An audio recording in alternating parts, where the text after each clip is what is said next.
Hi everybody, Sri Rao again. We're going to go in further in this week in the Sikh of Tetzaveh. Right now we're on Yud in the Sikh of Tetzaveh. It's on in Royal Words. The translation in English was what we're studying with. It will be on page 99, the top, the paragraph that says 10. So. What happened here was I was at this during these years. I was either at 770 or in a town nearby, and we would hear all the sichos and everything the Rebbe would say. And this time it was very, very heart wrenching. There was a lady who was married to a Kohen, and somebody came in, a non-Jew, and he tried to rape her, and she protected herself, and she died. It was a very terrible thing, and she had a bunch of small children. And this is what the Rebbe's talking about right now, and I've never seen the Rebbe so upset like this. He seemed to be upset. He's upset with Hashem, why he was still doing these things, why we need it. Never seen like this. Anyways, this is, from what I remember, I have to go back to the original Sikha, that even this is a little bit more watered down compared to what the Rebbe originally said. But let's say above. The above mentioned regarding the common point which the birth of Moshe on the 7th of Adar, and the Torah portion of Tetzaveh both share, namely, in that both of them is emphasized the essence of Jewish people, expressing in the fact that they have the strength to sanctify the name of Hashem, is exceedingly emphasized in a timely manner, namely in the past days that occurred in this neighborhood, which Rebbe talking about his neighborhood in Crown Heights, an incident of sanctifying the name of Hashem in public through a Jewish woman. Her name was Mrs. Lapine. So let's see. She's down here, down 130. Miss Pesha Leah Bas Reb Shraga Bible Alevi Lapine. May Hashem avenge her blood, who was killed sanctifying the name of Hashem on Thursday of Parshas Truma, on the 2nd of Adar, and the conclusion of the Shiva, the week of mourning, on Thursday of Parshas Tetzaveh, the 9th of Adar, Adar 1, the publisher. So this is what she passed away during this period. So that we're talking about the importance of Mesiras Nefesh is especially important in this situation, because unfortunately there was this terrible thing that happened, and then it happened to a young Jewish lady. And by the way, you have a preference that somebody can understand at all. And by way of reference, that nobody can understand at all. None of us understand, and does not have the ability to understand at all what the explanation for this is, and why did Hashem act in such a matter. And most certainly, when it's a young woman, a mother of young children, who need their mother and will yearn for her presence, only that we are not to lengthen in matters of complaint to Hashem. As the verse says, with many words is a verse, and therefore your words should be few. We shouldn't complain too much when we don't understand terrible things that happen.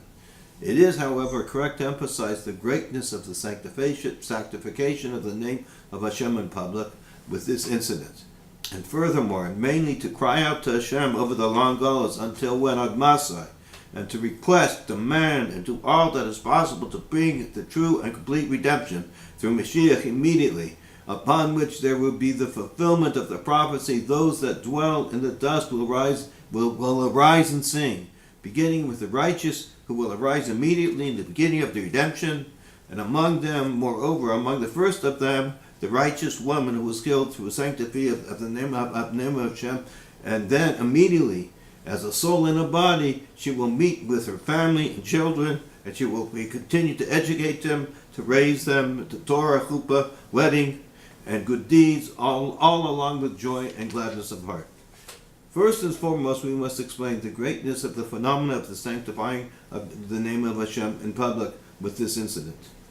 It is known and is explained in the words of our sages that in many places regarding the great virtue, merit, and reward of sanctifying the name of Hashem, and especially sanctifying the name of Hashem in public, in this neighborhood, which is why so important. In this neighborhood is found the prayer, the house of study, and good deeds, a threefold house of my revered father-in-law, the Rebbe, the leader of the generation, which through this, that sanctification of the name of Hashem Apag is done with advanced vigor and greater strength. So the Rebbe is explaining that it happened in such a special holy place, and where 770 is, and the Rebbe explains another place how 770 is the main place in the Gullus. It's the holy temple of Gullus is the main place where everything goes through. And so that she was killed in this neighborhood even emphasizes more the greatness and the high level of what Mesiras Nefesh is. And we may add an additional point regarding the great virtue of sanctifying the name of Hashem that we find regarding the Beis Joseph, that due to his great virtue and high level, it was befitting of him that Hashem should give him the merit to sanctify his soul, to sanctify the name of Hashem. Only afterwards there was a reason which due to it he was punished and did not merit this. He did something that did not fit his high level. Short, what happened is the Beis Joseph, the Rebbe is going to go on to explain, and we'll read it inside. He was the one responsible for the Jewish law. Now, Tanya, we explained, it doesn't mean that here. Tanya, we explained that right now, that by following the Jewish law, this is the base of Mikdash for Hashem. And he told to Jews for all generations how to serve Hashem, and how to come close to Hashem, what they had to do. It's such a great schus. However, it was a greater schus that if he could put his life on the line for Hashem. And it says up here for some certain reasons, because he was such a high level, he must have done something a little bit wrong. He didn't merit to this. Okay. And he did something, okay. And it was considered a punishment, notwithstanding the fact that afterwards he merited to author the Shulchan Aruch and to be the authority of Jewish law for all people, for all generations, which from this it's understood that the merit of authoring the Shulchan Aruch does not reach the great merit of sanctifying the name of Hashem. And note the connection of this to Moshe saying, "Please erase me from your book," which this is emphasized that the self-sacrifice of Moshe for the Jewish people is above the essence of Moshe, as he's joined to the Torah, which therefore Moshe forgoes his merit of being written in the Torah by saying, "Please erase me from your book." For the entire Torah, from the entire Torah, because the self-sacrifice for the Jewish people, just like the merit of the authoring of the Shulchan Aruch, does not reach the great merit of sanctifying Hashem's name.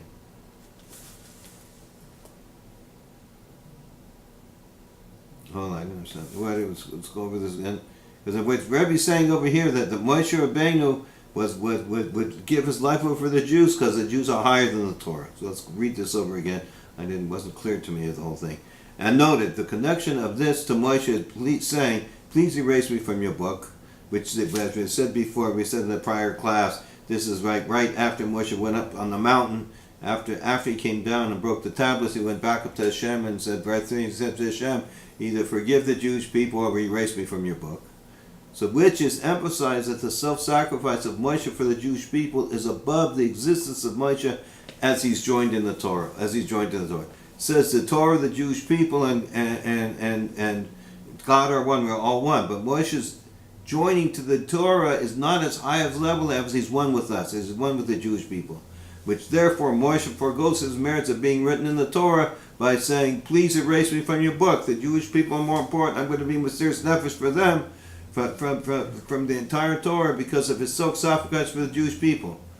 This is similarly, like the Rebbe says, like the merit of the authoring the Shulchan Aruch doesn't even reach the great merit of sanctifying Hashem's name. And in addition to the great virtue of sanctifying the name of Hashem in public by means of self-sacrifice, indeed, this is emphasized even more when there's a self-sacrifice of a young woman, a mother of small children. Besides for the sacrifice of her soul, she is sacrificing also her small children by leaving them on their own, knowing the great yearning that the children have for her, and she leaves the raising of the children and their education for others, which sacrificing of the children is an exceedingly greater self-sacrifice than her own self-sacrifice.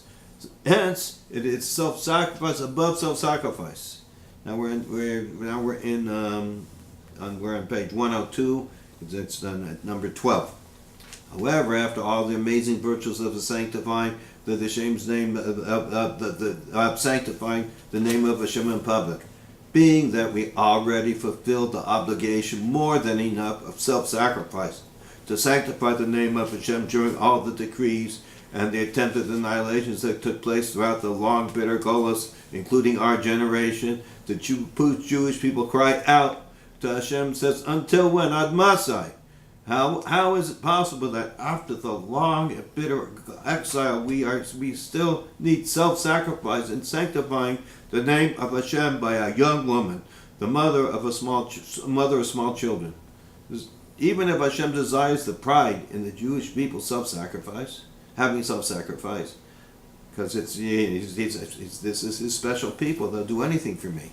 However, in addition to the fact that we already fulfilled the obligation of self-sacrifice throughout the previous generations, and it's certainly sufficient the self-sacrifice of Jewish people, it is certainly sufficient the self-sacrifice of Jewish people being one more moment in exile.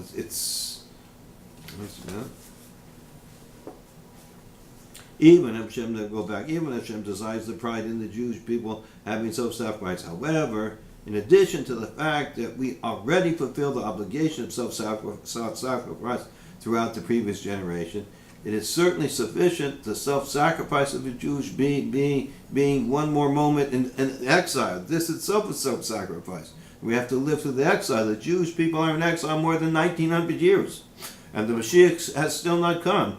We've already completed all the matters of service in the time of exile. We have already done everything that is in every possible manner, including especially through the joy in the month of Adar for 60 days. And we do not know what more is necessary to be done. And nevertheless, another week passes, and another day, and another moment, and the true and complete redemption still has not yet come in actuality. What more? Another true negative occurrence, possibly only during the time of exile. This took place, namely that a Jewish woman, a mother of small children, has to sacrifice her soul to sanctify the name of Hashem. The only thing we can be consoled by is that the occurrence is the last occurrence of sanctifying the soul to sanctify the name of Hashem. Moreover, and mainly, that in the merit of this righteous woman, who sanctified her soul to sanctify the name of Hashem, together with the merit of the righteous Jewish women throughout the generations, including the Jewish righteous women's souls and healthy bodies of our generations, we merit literally immediately to the true and complete redemption, just as the days you left the land of Egypt, that in the merit of the righteous women that were in that generation, the Jewish people were redeemed from Egypt. Likewise, in the ultimate redemption, that's now, that is destined to come, may it be literally immediately. It is in the merit of the righteous Jewish women of the generation. And then there will be the true and complete phenomena of sanctifying of the name of Hashem. Since the exile in general is the opposite of sanctifying the name of God, the name of Hashem. As it stated clearly in the verse, my great name that is disgraced among the nations. And what is the disgrace? Their enemies say to them, they are the nation of Hashem, and from his holy land, and they were exiled, and it was not in his capability to save his nation and his people. And sanctifying the name of Hashem is brought about through the redemption, as the verse continues, and I will sanctify my great name. And how do we sanctify? Hashem has to take us out of the Golus and bring redemption, because that's true sanctifying. Let's go over the pasuk. It's the pasuk says, and I will sanctify my great name, as the sentence says in the Torah, I will sanctify my great name, and the nations will know that I am Hashem. And when I will be sanctified before your eyes, through the phenomenon that I will redeem you from the nations, and I will gather you from all the lands, and I will bring you to your land, and I will be exalted, and I will be sanctified, and I will be renowned among the nations, and they will know that I am Hashem. So the Rebbe is showing here that Hashem has to bring the redemption, because this is Hashem-less sanctification, and the true sanctification of Hashem's name is the Gula Shlema. Now we're on to 13.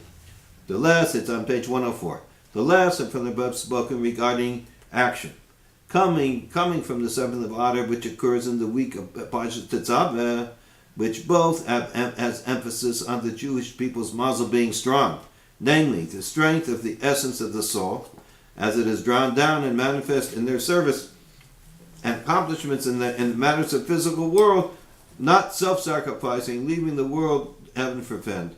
Rather, souls and bodies for good and healthy long days and years. And we should be and we should add with advanced vigor, greater strength, and a surge of vitality in all our actions and service in studying Torah and fulfilling the mitzvahs, including and especially the spreading Torah Judaism and the wellsprings of Torah, which we're doing right now, in order to bring the true and complete redemption in actuality in an openly revealed manner, which then there will be the ultimate perfection of the revelation of the essence of the Jewish people and Hashem are truly one through the entire world, namely that there will become a dwelling place for Hashem in the lowest realms. So this should happen now. The Rebbe is explaining in detail what the Gula Shlema is.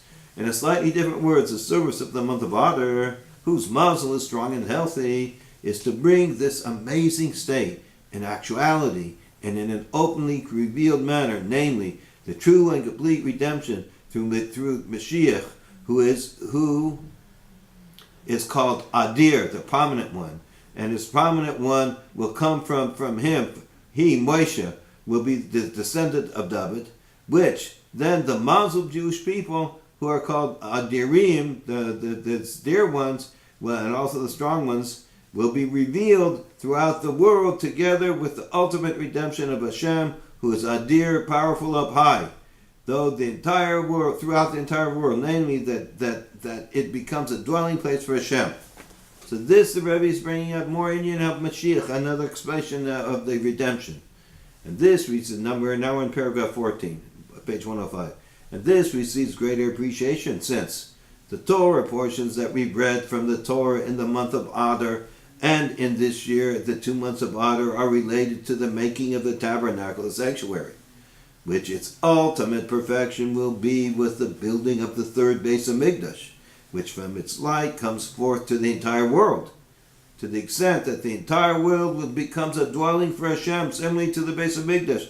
Now the Beis Hamikdash will shine so far out, the Hashem's light will shine so far out that the whole world will become a dwelling place for Hashem. The parts and the Torah portions, Truma and Tetzaveh, which we speak about, the command of the Malachos of Mishkan, making the tabernacle. Over there they talk about Hashem commanded us how to make the tabernacle, the priestly garments, and the inauguration, the days of inauguration, including and especially the introduction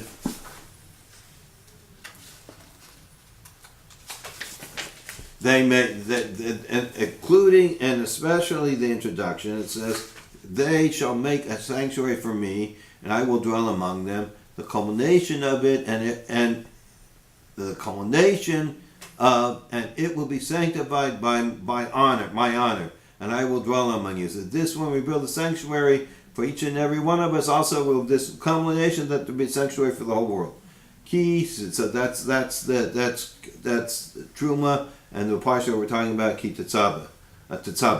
Ki Seisi is the next Parsha is that when I will raise up the head of the Jewish people, which alludes to the ultimate perfection of the Jewish people, raising up of the head, which will take place in the true and complete redemption through Mashiach, after the great descent of the destruction and exile.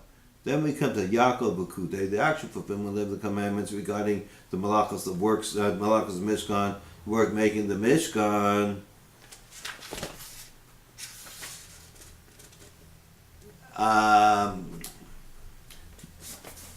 We'll do a little bit more, and then we're going to repeat some of this tomorrow. We'll beat this area. Okay, so what's about Yaakov B'Kudei? The actual fulfillment of the commandments of the Malachos of Mishkan and the priestly garments, including the actual erecting the Mishkan, which also alludes to the ultimate perfection of the third Beis Hamikdash. So it's further we're talking about the next more this part more of the actual building of the Mishkan, counting the Mishkan, the tabernacle, and the Mishkan of the testimony, which alludes to the sanctuary. Okay, guys, my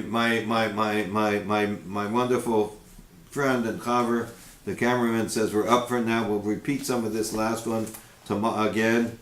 Bye. Have a wonderful time. I got kind of